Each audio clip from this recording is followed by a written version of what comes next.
Welcome in, guys, to another Sensei and the Pupil with Paul and Cray. Hi. I'm a sensei and a pupil. He's a pupil and a sensei. And we're short one Devin. But hey, who cares? Alright, that's enough campy bullshit, guys. We're reviewing episode 14 of Ragna Crimson. Let's go.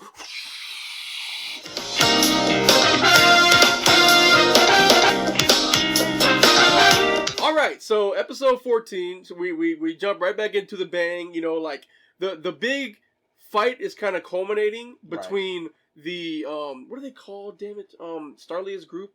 What are they called? The core.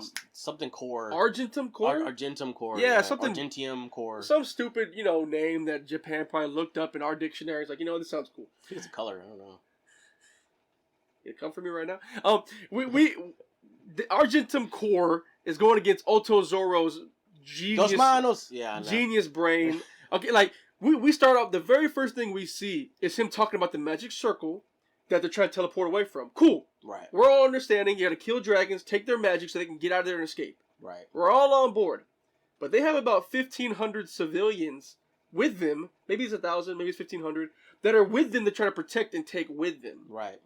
Half the civilians have already started to be controlled by Otozoro.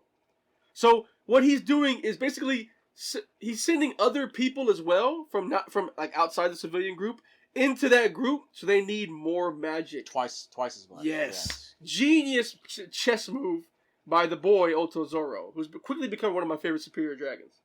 He's just cool. He utilizes his old former self very well in this way, because he knows human tactics, what they need, how they operate, and apparently I guess when he was a human he might have been a piece of shit, because just think about it. If I'm a human and I'm already a piece of shit and I become a dragon and I take all those human qualities and utilize them for dragons, like, he must have been a real piece of shit. What do you mean, though? Well, because what qualities is using this piece of shit? Well, poison for one. Like, that couldn't have been like his dragon persona coming out. Like, hey, I'm gonna turn all of these humans against their own group. Like, that has to be his human side.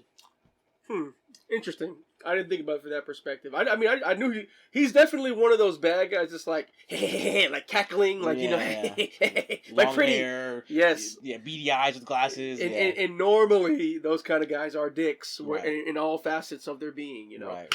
I don't know. I've just seen, I like him. Yeah, I've just seen the tactical part of it. I didn't really see the sadistic side of it. I mean, he smiles and jokes, but okay, maybe he's the Joker in this world. The Civil War princess is trying to gather her forces against him. I mean, it's looking kind of bleak now too, because out of nowhere these different types of well, they're not so much different types. It's just they're superior dragons that have their names and powers that are on there. There's like 13 seats, but they can also create what are they called? So they're called mature dragons. Mature dragons. Because there's like is it menial dragons? Remedial, something like that. Yes, and then like there's a teen dragon. And then there's mature, which is like above that. Well, you skip one. You skipped American Dragon, Jake Long. But then there's mature dragon right after that, okay? One of him. Yes. And mature dragons have the skills of the people that made them. Which is actually pretty cool when you think about it. It's crazy. It opens up this game even more. It adds another piece to this chessboard that I was not expecting. Because, like, now you got little wind dragons that are mature and, I don't think they're as strong as Troy was. No. But they have a similar skill level, I guess. Right, they have that whole... the tornadoes are pretty big. Yeah, the tornadoes are big, but, like, you kind of need, like, at least 8 of them just to create that one, same force and everything. That's true. But I'm assuming, and they didn't really say this specifically, and I'm hoping, they'll get to it, that it's very hard to make these mature dragons. Yes. Harder than it is to make remedial, whatever they're called, dragons, because they only have 40 of them. They had 40 of them on site. Right, and he said that Otozoro said that it takes at least 12 hunters to take down one. Yes, which says a lot. That says a lot, and to have 40 of them, I mean, you're basically saying you have like a tank battalion, with your crew with different skills too. Yeah, and it's broken. It's broken. Okay, we saw a little baby Nibelium dragon. It was so cute. It was so cute. A little shield, like really small, really small, but like the shield's really powerful. And the crowning, real scary factor of this whole thing was Ultimatia's dragon. Right. Okay, she had a mature dragon that just showed up looking menacing as hell, white Actually, up. kind of beautiful. I thought it was pretty. Yeah, it was definitely pretty. Like all like coy and stuff. I was getting like immediately. I thought Magara from Jujutsu Kaisen. Magara, the white thing. Oh yeah. The white monster. Yeah. I thought of that, but like the girl version, the one that he smashes, like right away. Yeah. And it was, and she could stop time, and you know the head fighter there, Ike, the head of the people. Yeah, the commander, lieutenant. The commander of the squad. He's not as powerful as the other guys like Ragna and Silverware Princess, but you know.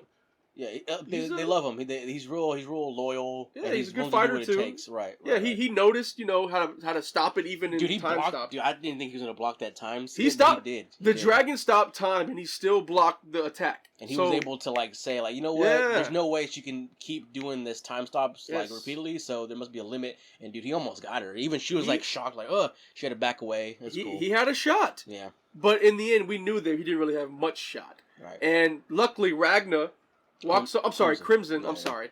Luckily, Crimson walks over and throws up a little sun grenade that he just happens to have because you know he has all the tools.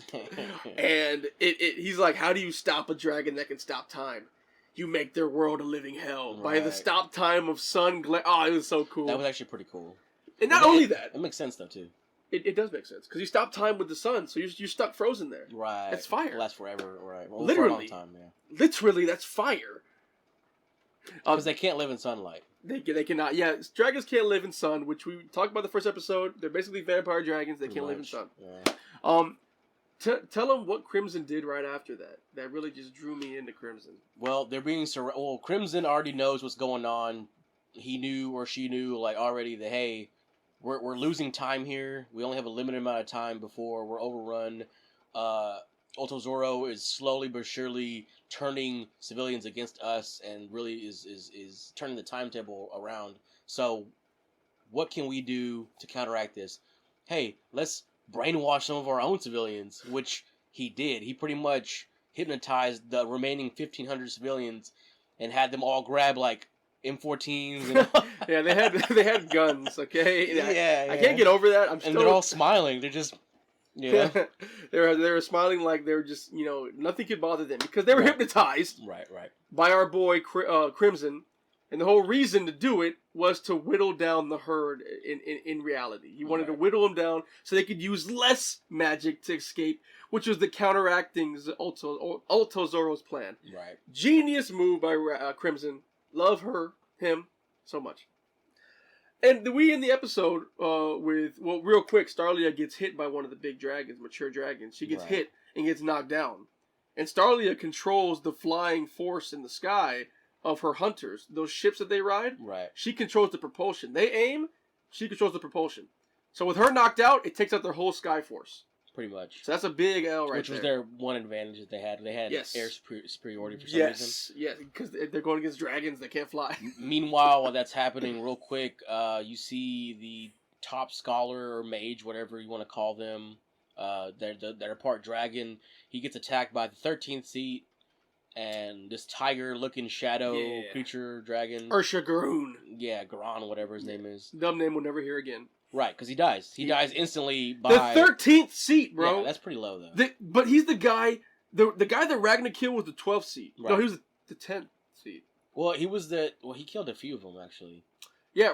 He killed at least 3. Ragna one-shotted some superior dragons. So that's cool. And we all know Ragna's strong. Right. But we all assume the superior dragons are like on another level. Right. It would probably take a few of these masters of combat in the Argentium Court to take down one. You would think You would think so.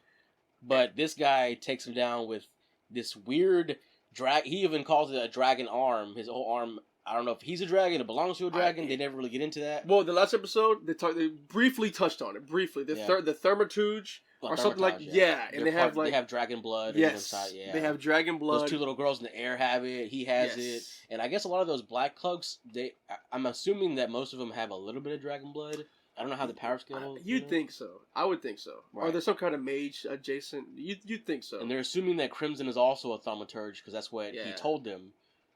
Yes, he did. I don't know about all that though. But yeah, this arm apparently takes control of him, it has the possibility to take control of him because all of his followers like, I'll save you, Yeah. like, don't worry, we'll make sure it doesn't possess you. And he's like, I'm fine, and it's not possessing me. Yeah. So yeah, he kills it instantly. I think he can run wild. Like that arm, if it gets out too much, maybe he can control him type deal. You know that kind of that old trope. That'd be cool if he could become a superior dragon if he lets it. Like a chopper. Take control of him, yeah. Yeah, and he needs to lose control so he can go crazy. Rumble ball, yeah. And then the episode ends with we see Ragna and the other two guys he's with the Blade Master and the little guy who snaps and sits into him. Yeah. They're just keep going through dragons and they can tell Ragna's dying.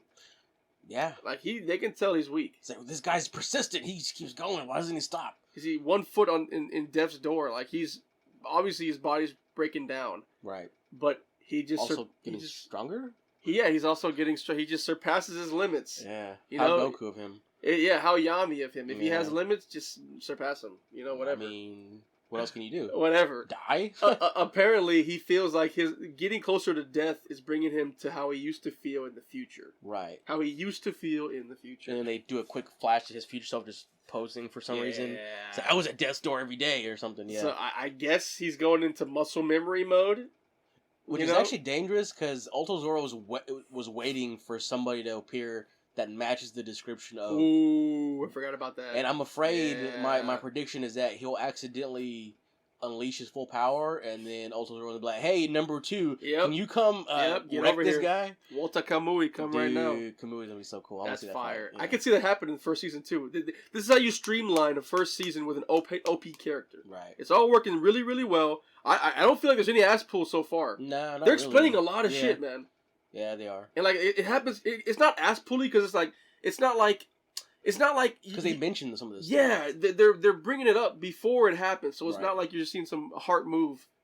You know? That's true. So I don't know. And plus he's not dead. Like he hasn't been injured really. He just really got winded, like really fatigued.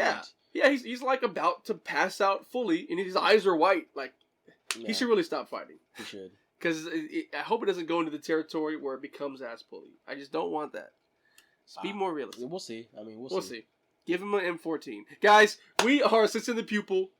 Episode 14 in the books. Episode 15 coming. Mm-hmm. And we're going to be on it. That's right. We're out of here. Noi!